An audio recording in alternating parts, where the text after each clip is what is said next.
सर्वांना माझे नमस्कार।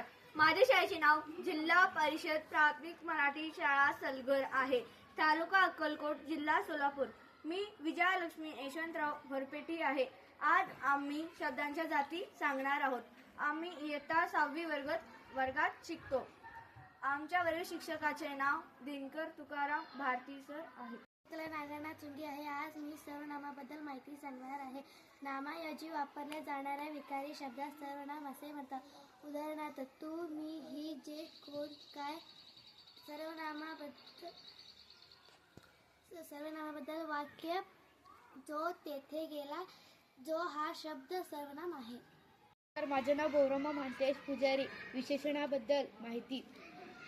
नामाबद्दल अधिक माहिती सांगणाऱ्या शब्दाला विशेषण असे म्हणतात। उदाहरणार्थ कडू, हुशार, सुंदर, गोड। विशेषण वाक्य ते फूल सुंदर आहे। या वाक्यामध्ये सुंदर हा शब्द विशेषण आहे। माझे नाव प्रथमेश हरिराज झिंगाडे। क्रियापद बद्दल माहिती सांगणार आहे। क्रियापद ज्या शब्दातून क्रिया किंवा कृती दर्शवली जाते त्यास क्रियापद असे म्हणतात। उदाहरणार्थ बसतो, आहे, जाईल। क्रियापद यातील वाक्य मानतेश गावाला जाईल, यातील जाईल हे क्रियापद आहे। धन्यवाद। अक्षित कुंभार। क्रिया विशेषणाबद्दल मी माहिती सांगणार आहे। क्रियाबद्दल विशेष माहिती सांगणाऱ्या अवकारी शब्दाला क्रिया विशेषण अवयव म्हणतात। उदाहरणार्थ तेथे, जेथे, नंतर, अगोदर। क्रिया विशेषणाबद्दल वाक्य युवराज तेथे जाते, तेथे क्रिया विशेषण आहे। माझे नाव प्रांजली पंकज पाटील।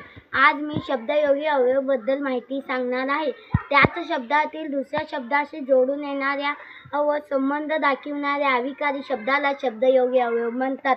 उदाहरणार्थ कपाट मागे बॅग आहे।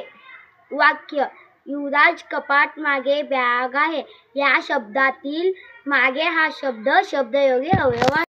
श्री शानंद मेंढरी। आज मी केवळ प्रयोगी अवयव याची माहिती सांगणार आहे। जे शब्द वृत्ती किंवा भावना व्यक्त करतात त्याला केवळ प्रयोगी अवयव असे म्हणतात। उदाहरणार्थ अरे अरे, बाप रे, शाबास।